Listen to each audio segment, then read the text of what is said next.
everyone, welcome to Time with the Bible Live.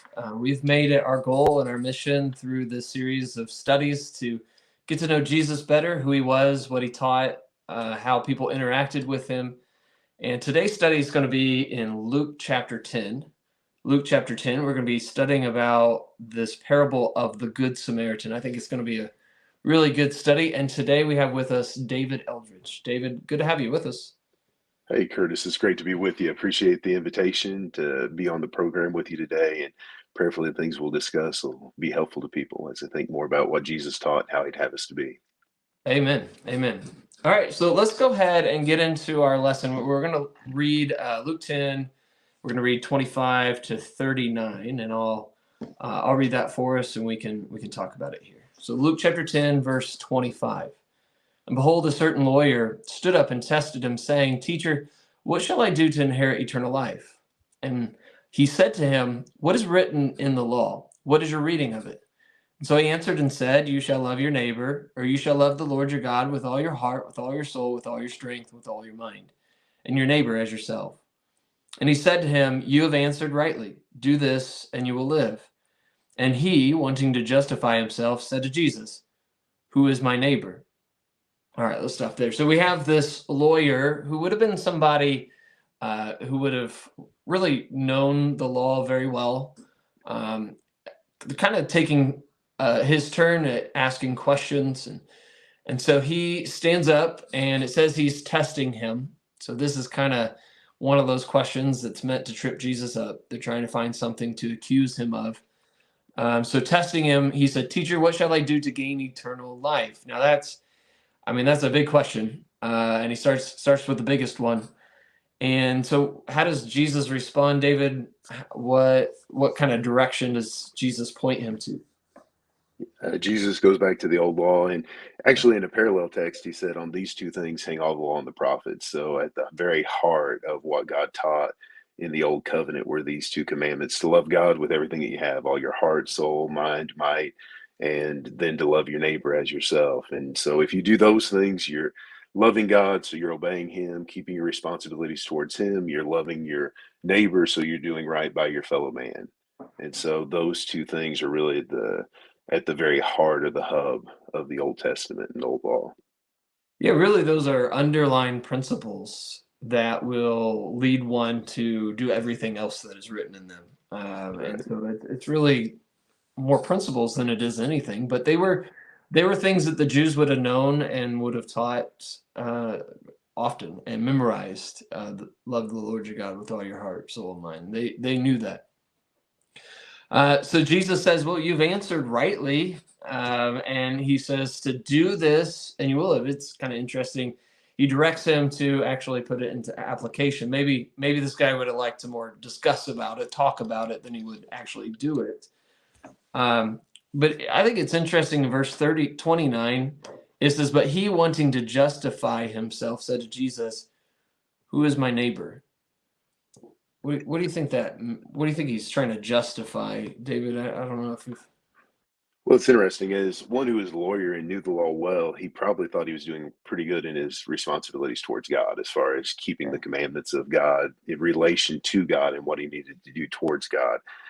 The second part, though, obviously bothered him. And when Jesus does say, "You've answered right, do this and you'll live," he sees obviously within himself a fundamental failing in loving his neighbor as himself.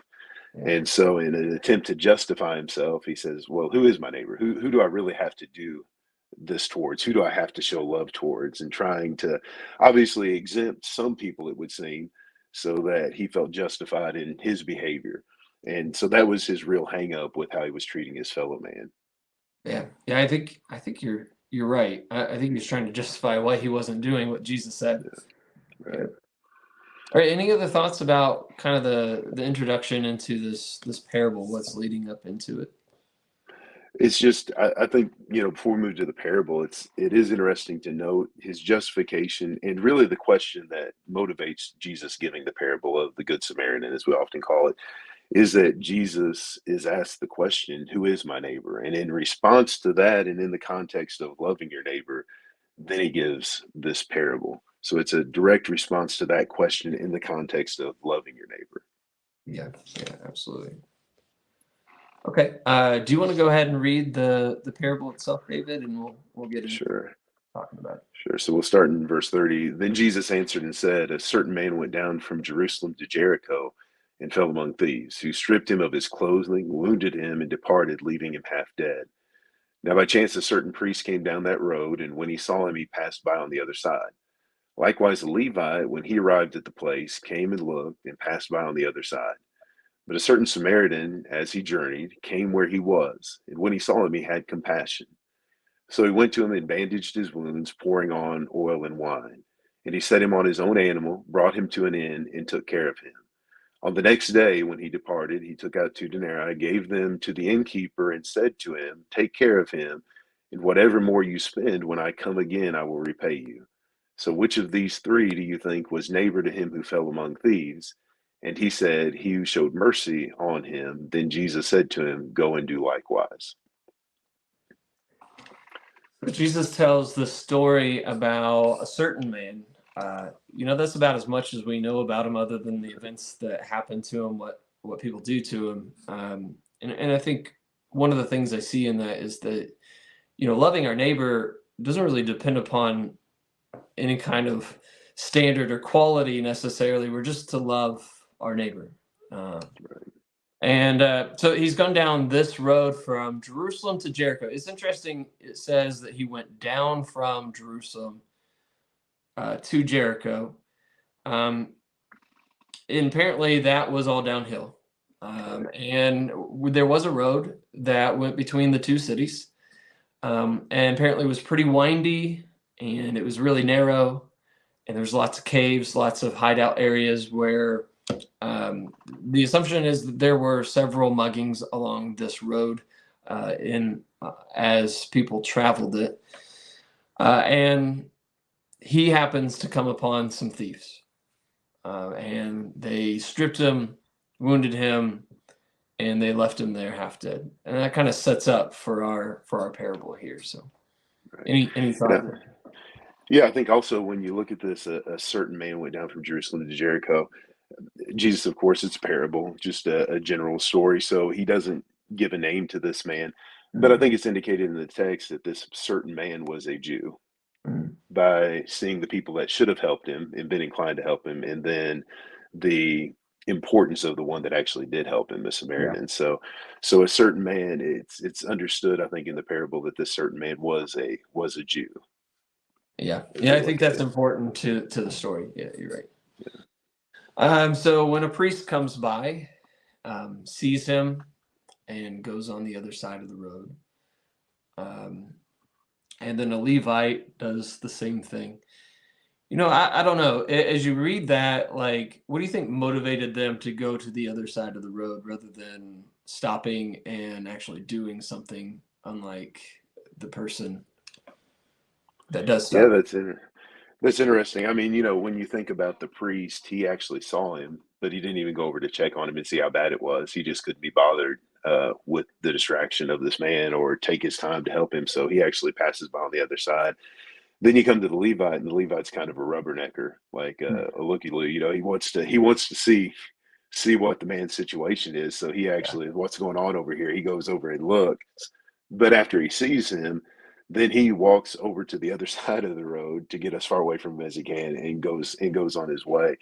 And so obviously, which I think are some things that we'll develop through this study today, is that obviously these men didn't have compassion, concern for their fellow man, or the love that Jesus is really referencing that one needs to have towards a neighbor in this.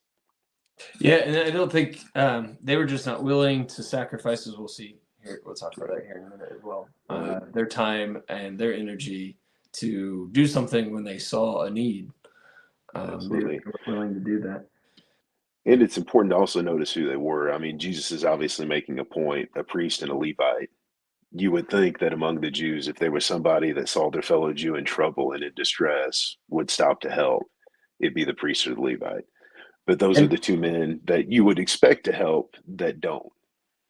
And these are men that would have known the law, just like this lawyer would have known the law. They would have known how important it was to love your neighbor, and what that meant as far as what the law was concerned. Uh, I've heard somebody say before that a Levite and a priest were not allowed to touch a dead body, and I think it says that he left them half dead. I don't know if that had any part of it. They were thinking that they needed to keep themselves cleansed for their duties, and if they stopped and touched and helped, and then it would have interrupted that responsibility of theirs. But I don't know. I don't know. Certainly, they didn't have any compassion. I think that's the point of the story. And I think even if that was the case, they'd be in a sense doing what the lawyer was trying to do, justify themselves. Yeah, By saying this is the reason why I can't help. And just as an aside, while we're thinking about that, a lot of times people try to justify their lack of action in service of the Lord, or even towards a fellow man, which is what this is about, in making all kinds of excuses as to why they can't, instead of seeing the reasons why they should, and feeling compulsion to, I can't do this because, I'm busy, or because I don't have the money, or, whatever. And yeah, so if those were the reasons, that was just an attempt to justify themselves. I mean, we think about things like, even in the Old Testament, like the ox in the ditch, when Jesus, talks about that, yeah, right? I mean, there's some things that, of course, God expects of you, but nevertheless, there's situations where you don't attempt to justify it by something else. Instead, yeah. there's a need there that needs to be tended to and dealt with. Yeah, I think that's a great point. It would have just been justification on their part. Yeah. That's really great. There was another man, a Samaritan. David, what's a big? I mean, it's a big deal that he calls a Samaritan rather than another Jew or something. Um, can you speak to the importance of that word Samaritan and the fact that this guy came from Samaria? Yeah, absolutely. I mean, the Samaritans were viewed by the Jews, even in the New Testament, you see referred to as dogs. Yeah, That's how the Jews essentially viewed them. They were half Jewish, we might say. So since they weren't pure Jews, the Jews looked down on them. The understanding is, as we think about the relationship between the Jews and the Samaritans, that the Jews wouldn't have given a Samaritan the time of day. If they would have said anything to him, even lowered themselves to say something to him, it would have been something harsh, unkind. yeah, They had no interest in having relationships with Samaritans, in so much that even in John chapter 4, when Jesus is with the Samaritan woman at the well, she asks the question, you're a Jew, why are you talking to me? yeah, yeah. And it may have had a little bit to do with the woman, but it seems to be more the indication she's a Samaritan woman, and here's a Jew actually speaking to her in a kind way, conversational way, and she's amazed, floored that he'd even be talking to her. And so that, I think, gives you an insight into the relationship between the Jews and the Samaritans, that there wasn't communication, and the Jews viewed the Samaritans very harshly, looked down on them arrogantly. Yeah, and when you look at Jesus's life, he's very countercultural in this. The fact that he actually had a relationship with the Samaritans. There were most of the Jews when of course, there was uh, Galilee up top, and there was Judea down low where Jerusalem was, and then in between Samaria lied, and they would actually go out of their way, take a longer trip to just avoid the Samaritans altogether in order to get up to Galilee or to come down to Jerusalem or come down to Judah. So Jesus would often intentionally travel through that area so that he could have interactions with the Samaritans. And like you said, he spent time with a woman, a Samaritan woman, at a well, and then spent time with people in the city. I think it was Sychar, the city in Samaria, and taught them and spent quite a bit of time with them. Yeah. So it's kind of no surprise as Jesus is teaching that he would talk about the Samaritans because the Jews would not have. This would have been a shocking word for Jesus to put here, a shocking part of the story. And so this Samaritan, he's journeyed, came to where the man was, saw him, and had compassion on him, and did something about it. So what do you see in all of that? I guess where we talk about Absolutely. Well, I think, Curtis, a lot of times when people look at the parable of the Good Samaritan, it's just the question that the lawyer asked in verse 29, who is my neighbor? And then the answer that Jesus gives at the end, Yeah. that essentially everybody's your neighbor. And so a lot of times I think we overlook some perhaps key facts in this that we need to learn from. And it is answer to the question, who is my neighbor? He answers that. And essentially, when he uses a Samaritan as the hero of the story, Yeah. and says, this is a guy that helped, he's saying, everybody's your neighbor. You need to show your love towards everyone. But I think sometimes we miss, though, the reason why he asked the question, and who is my neighbor? And that is Jesus is talking about the the things that he says to him, you've answered right, do this and you'll live. And then he asks that question. It's in the context of loving my neighbor Mhm. as myself.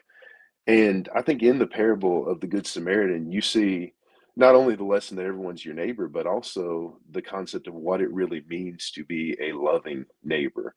I think Jesus, he doesn't just say a Samaritan came and helped him, and that's the end of the parable. So there you go, everybody's your neighbor. Right. He spends quite a bit of time talking about what the Samaritan did Yeah. and some qualities of his interaction with the Jew that had been beaten and left for half dead.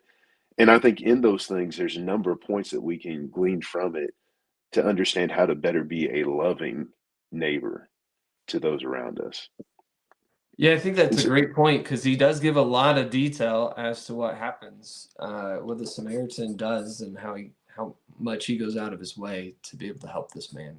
Very much right, unlike the two who came before him, the Levi and the right. priest. So, Absolutely. So maybe we could spend a little time talking about some of the qualities of the Samaritan. okay, And I think from those, in the words of Jesus, learn how to be a loving neighbor. yeah, Because sometimes I think we miss that idea, and we say, "Yeah, I love my neighbor," but obviously the Samaritan just didn't say, "I love this Jew that's over here beating on their side of the road," and keep on going. yeah, There were qualities he had and things that he did that Jesus is using and teaching us to show us how to be a really loving neighbor. Curtis, on that one thing we might note is, in order to be a loving neighbor, as I look at verse 33, I see you have to be willing to be distracted. Some people are so focused on what they have going on that they're not a loving neighbor because they're not willing to depart from the things that they have and the things that lay in front of them in order to be the neighbor that they need to be. Because, I mean, verse 33, it says, but a certain Samaritan, as he journeyed, the idea that he was journeying tells me that he had somewhere that he wanted to be. yeah. He had a destination in mind. He had a plan. But when he sees this man, he's willing to stop on his journey and be distracted from his end goal, at least temporarily, to be a loving neighbor to this man.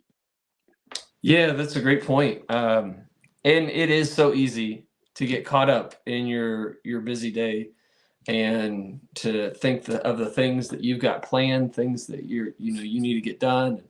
There's been times when I've seen somebody along the road and they've got a flat tire, and I've got a destination, somewhere that I need to get to. There's been times where I've been tempted to just kind of ignore and look the other way, but that's not very loving of me. And so I've really tried to challenge myself to stop and at least ask if there's anything that I can do to help, and if they need a phone or if they need a tire changed or whatever it was. But yeah, it's really easy for us to be so driven in our day-to-day schedules. It's a great point. Absolutely. Absolutely. And, Paul said in Philippians 2 and verse 4, he said, let each of you look out not only for his own interest, but also for the interest of others. Yeah. And that indicates the willingness to be distracted from our own interests. But like you said, sometimes we're so laser focused on what we have and what's before us and what we need to do that there's somebody that's really in need of us to show our love towards them. And we neglect it and we fail to be loving our neighbor as ourselves Yeah. because we're just so focused on what we have in front of us. Yeah, that's a great point. And Curtis, another thing I think we see in that is in verse 33 of the text, you'll notice it says when he saw him. And I think it's another thing that maybe prevents us from being a loving neighbor is we don't see. And we don't see because we're not looking. And it may be because of what we have going on in our lives, but we don't have our eyes open really to look around us and see, Jesus in a totally different context, it had to do with Samaritans, but in John chapter 4 and verse 35, when the woman went back to the city and brought everybody out, and, he's talking about the fields being white into harvest, he said, lift up your eyes and see. And sometimes maybe we're not the neighbor we should be because we're walking around with our eyes down, and we're not looking around us to see the people and the needs that they have and the ways that we can show our love towards them.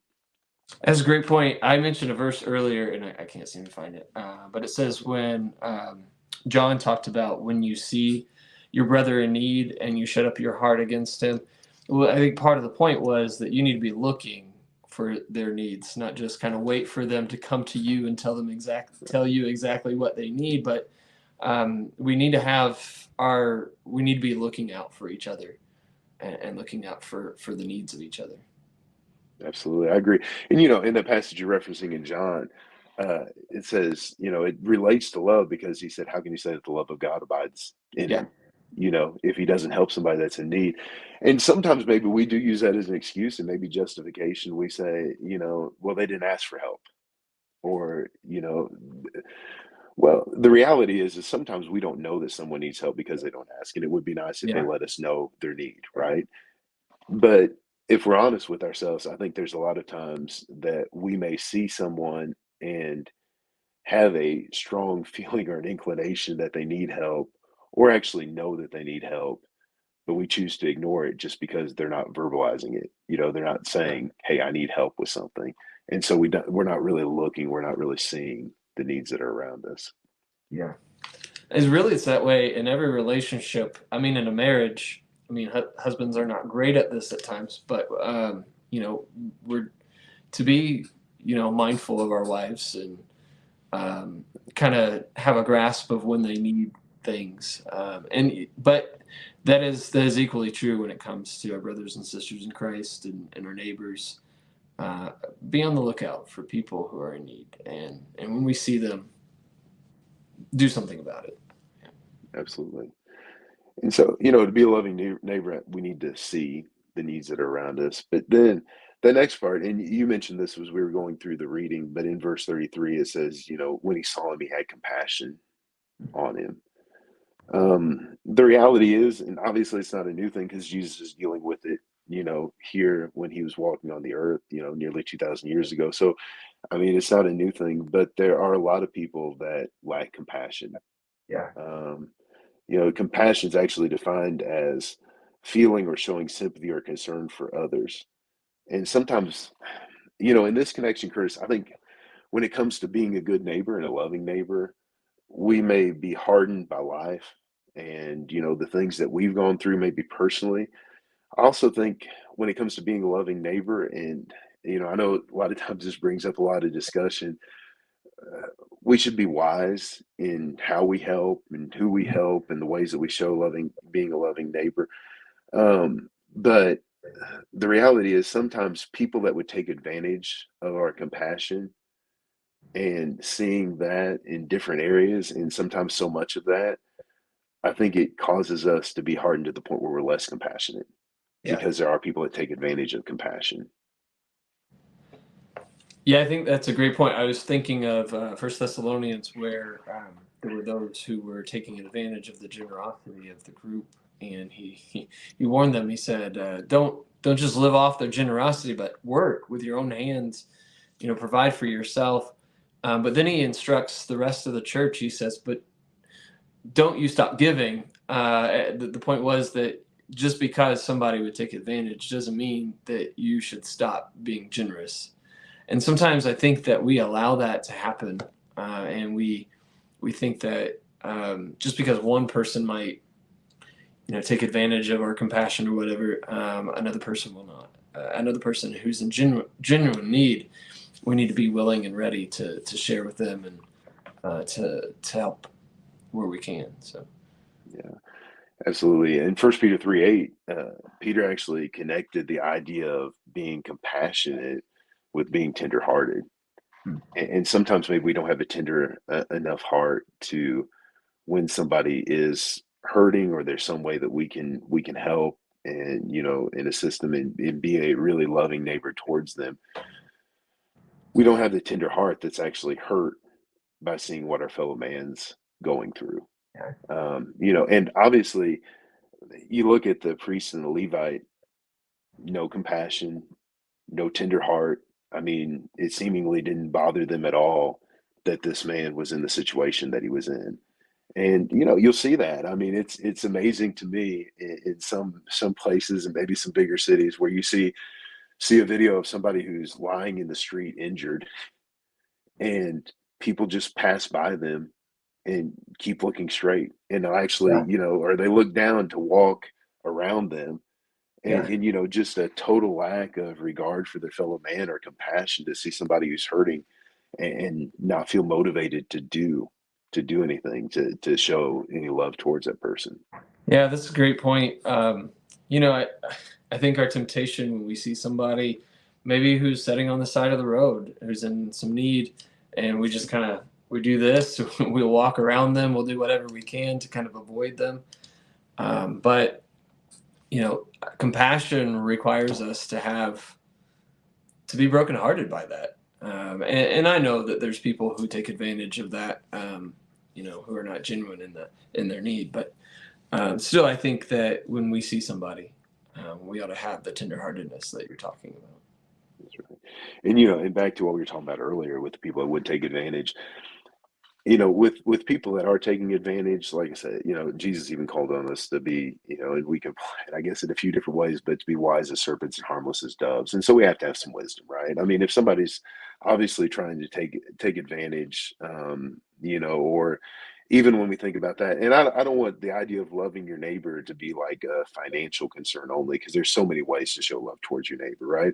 But when you think about that, I think sometimes that we see those people who take advantage, and the Bible even says if a man won't work, neither should he eat. So, if somebody refuses to work, will not, then we shouldn't help in that situation, right? But when you consider though that, I think sometimes all those abuses that causes Mhm. us to lose that tender heart. Yeah. And we see somebody who's in genuine need, and when we see somebody who's in genuine need, because we've been so hardened by all the people that would take advantage of Yeah. generosity and compassion and having a tender heart, that then we look the other way, or we walk by on the other side of the road when Yeah. it's somebody that we should be helping. Yeah. Great point. And and another thing, Curtis, as we think about being a loving neighbor, learning from Jesus' words concerning the Samaritan, another thing I have to see in verse 34 is that he actually acted. Because whereas, the priest walks by on the other side, the Levite comes over and looks and then walks by on the other side. Verse 34 says of the Samaritan, and he went to him and bandaged. He actually did something. He acted on the need that his neighbor was facing. And it's easy for us, I think, even if we have a tender heart and compassion, to see somebody that's in need and say, I feel bad for them. I feel bad about what they're going through. And yeah, there's a way that I can help them, and maybe even going farther than that and having the intention to help them, but not allowing those intentions to Mhm. come to actually being action. And if we don't act, we're not a loving neighbor. It's just words and intentions. Yeah. Just reminds me of James. Talks about faith without no works, and he does Right. describe somebody who says good luck and be warm, be filled, but doesn't do anything about it. So Yeah. Yeah. And, and on that same idea, I'm impressed with Dorcas. One of my favorite verses in the yeah, Bible is actually Acts 9, verse 36, when it says that this woman was full of charitable works and alms deeds. It says, which she did. It yeah, didn't say that she was full of things which she thought about or she knew she ought to do or she intended to do. She saw a need that was there for the widows, and she did it. She yeah, actually did something about it and proved herself to be a loving neighbor, not by words or intent or even the feeling in her heart, but instead actual actions of doing something. yeah. And It's a great example.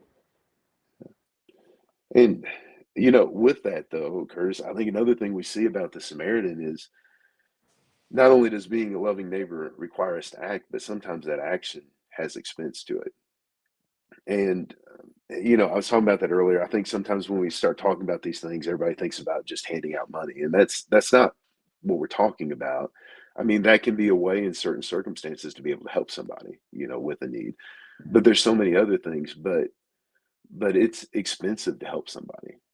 It can be monetarily expensive. It can be an expense of our time, our energy, when we could be doing something else. But you'll notice verses 34 and 35, those two verses. In verse 34, when he came over, he went to him, he bandaged, and then he poured oil and wine. Those weren't cheap commodities, but he was willing to suffer the expense of those things. And then as he left him in the inn to come back later, he said, when here's money up front.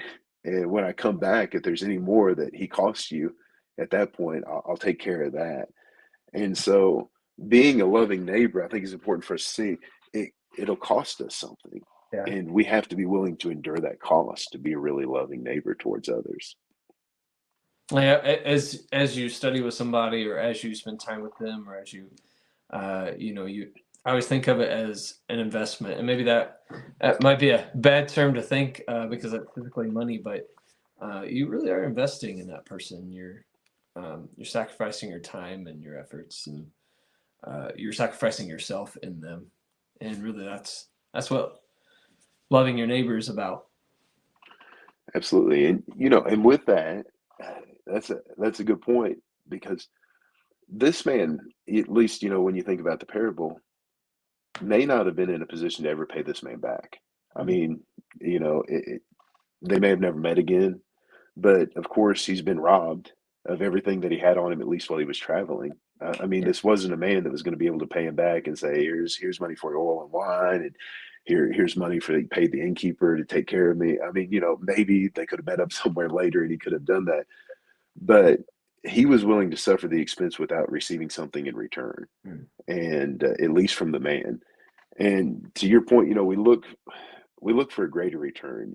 Proverbs 19 and verse 17, the wise man said, "He who has pity on the poor lends to the Lord, and he will pay back what he's given." Mm. And so the thing I need to remember is I love my neighbor, whether it's an expense of my money, resources, time, energy, whatever it costs me, that person that I help and I show myself to be loving neighbors towards may never be able to pay me back, or they may never pay me back. I may never see him again, but the Lord will pay me back. And so there will be a reward for what you've done. It may not come from the person that you've helped, but the Lord will repay those who do the right thing and are a loving neighbor towards others. Yeah, that's a great point. I was thinking of the book of Philippians, where the church there had helped Paul out a lot. And Paul said, I'm thankful not because I'm in need, but I'm thankful because of what you're going to receive back because of what you've done for me. And the point was they had made an investment, and God was going to be the one who rewarded them back. Absolutely. He says it's fruit that was credited to their account, right? So they Exactly. Yeah. they received the credit for the good that they'd done. And so, but being a loving neighbor is going to require some expense, and we have to be Yeah. willing to pay that, knowing that the Lord will pay us back. And and when you think about expense, I think another thing you learn about being a loving neighbor from the text is that in order to be a loving neighbor, sometimes I'm going to have to be inconvenienced. Um, Now, just as I was reading through this and seeing some of these things, in verse 34, it says he put him on his own animal. Now, was the Samaritan riding on that animal before he put him on it? I don't know, but perhaps. Yeah. And if he was, um, here he is choosing to take some other means of getting to where he's going to the end, and he puts the man on his own animal. And so he was willing to be inconven- inconvenienced in order to be a loving neighbor. And sometimes, again, in light of some of the things we talked about, like being willing to be distracted and suffering expense, sometimes maybe we're not the loving neighbor that we should be because we just feel like we can't be inconvenienced Yeah. to show our compassion towards somebody else that's in need. I guess unfortunately at times in my life where I've had moments like that where I felt like it was just going to be too big of an inconvenience for myself. But again, I was thinking about myself and not the person, and not about what God's done for me, or about the person that I have an opportunity to help. So that's Yeah. a great point. And I think we all have. I mean, I think about things that maybe I've said in the past, and and things I've heard other people say. There's an opportunity to be a loving neighbor, and they say things like, "I don't have time. Mm, I'm too busy. I'm too tired. mm. I have too little." There's all kinds of things that we say, and really, what that all comes down to is, I just can't be inconvenienced to be a loving neighbor. Yeah. And maybe that was the priest and the Levite. Maybe that was their thing. They couldn't be Yeah. inconvenienced, whether it was because of their purification, whether it was because of where they were going and what they had on their agenda for the day, whatever, just couldn't be inconvenienced to stop and what it was going to take to be really helpful towards him. That's a great point. And another thing I think about the Good Samaritan that shows us how to be a really loving neighbor is that you have to take care, Mm. and it has to come from motivation to really care for the person. You know, I read over this for years. I mean, I've read the parable of the Good Samaritan, I don't know how many times, Yeah. in my life. And one day I was reading it and it kind of stuck out to me. Verse 44, it says he took care of him. And then when you come down to verse 35, it says on the next day when he departed. I'd always, I guess, in my mind kind of thought, here he comes to the end and he drops him off. He gives the innkeeper money. He goes on his way and says, "I'll come back and I'll pay for whatever he cost you." So it's almost like, here he is, here's the money, I'm gone. But that's not what happened. When you actually look at the text, he took care of him not only by the side of the road, but he went to the inn and he took care of him. Yeah. And the indication is he took care of him all through the night before he departed the next day, because that's when he asked the innkeeper to take care of him. And so there was genuine concern, care shown for this man by him. And sometimes we may do something without real care, I think, and fail in loving our neighbor. We may do the action, but without the heart that's really behind it.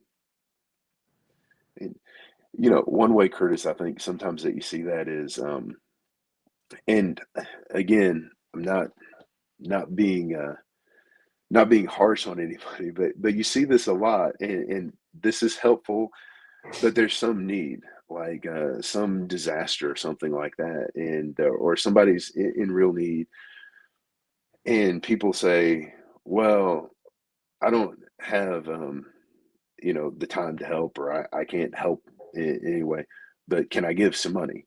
And I'm not saying there's anything wrong with that, but sometimes it's almost like we just throw some money at it when without really care for Mm. what the situation is, in a genuine care to be hands-on and helping in what needs to be done. Not that giving can't help in certain situations, but sometimes maybe it's lacking that care. Yeah, that's a great point. It's easier to write a check than it is to Yeah, sacrifice my efforts and my time and actually take care and tend to somebody. Yeah. right. Yeah. Right, and so you appreciate that. It's like here in Cookville, Tennessee, we had a terrible tornado that came through, and actually some members of the church lost their life. It was heartbreaking. I Mm. mean, just for this community.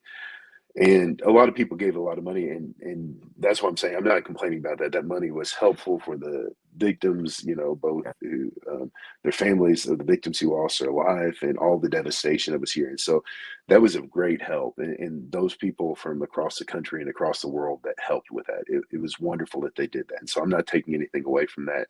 Yeah. But I was so impressed that actually in the days that followed that, there were so many people that showed up with chainsaws and Mm. just in work clothes and ready to work, that actually they had to turn away volunteers. They had too many people that Wow. were that were coming to help, and just to see that outpouring of generosity and care for neighbors, where people were willing to really get in there and show genuine care for the situation, was amazing, and moved your heart to see that. So we need to take care. And part of that taking care, Curtis, another thing I think we see about being a loving neighbor is you need to be willing to follow up. Mm. Um, and what I mean by that is, you'll notice with the Good Samaritan, he had a plan. He does have to depart the next day. I mean, he's on a journey, he's going somewhere. He had something he had to do, but he gives the innkeeper money. But his follow up is, not just when that runs out, just turn him out on the street. Mhm. It's take care of him. If there's anything else I owe you when I come back, I'm gonna take care of that. There was a follow up there. And I think sometimes the temptation is to see a need, somebody that needs some help. We help them, and then once we help them, we kind of, wash our hands of it. We've done our part, and then we move on. And the reality is, people that may need our help, and like I said, I'm not only talking about the financial things, but other things. In Mhm. particular, I'm thinking about more here. That need doesn't go away after you help once. Or you need to check back up on the people and say, how are you doing? Is there anything else you need, any other way that I can help, instead of just being there once and then going on. And one of the things I think that maybe we do that in is somebody loses a loved one, and deeply affected by that. And in the days following at the funeral and everything, we're sympathetic, we send food and cards and we care. But then a lot of times you find in that situation that when that's happened, you know, nobody follows up a month down the road or 6 months down the road when that person's still hurting and still may need somebody to talk to, or somebody to confide in, or just somebody to comfort them some. And so we show our love, immediately, but then we forget to follow up a little later with the things that they may need. Yeah, that's a So, great point. Yep. and and Paul said, don't grow weary while doing good. Mhm. And sometimes I was actually talking about this in a Bible study that's teaching here recently, and I asked the question. I know sometimes people don't like to answer this question honestly, but I ask them, is it easy to grow weary and tired of doing good? And the answer is yes. I mean, that's why the admonition's there, don't grow weary while doing good, Yeah. because it is easy to do that. And we have to persevere in that, and keep going and doing good, instead of just, one thing here and then we move on to something else, and ignore the needs that might be there. But and with that, Curtis, I think another thing I see in this is humility on the part of the Samaritan. It takes humility to be a loving neighbor. People who aren't humble think themselves better than everybody else, look down their nose at everybody else. They're not loving towards their neighbor because they don't see the need, because their life's all about them. When I was reading this parable, and it's not important, I guess, to the main message of it, but I was reading it one time and I thought, did the Samaritan, if he was in a shape to be able to do it, did he say thank you? I mean, or the man that was robbed and left for half dead, if he was in a position to do it, did he say thank you? Did he appreciate it? Um, did he even know who had helped him? Was any credit even given to the Samaritan after he left money behind?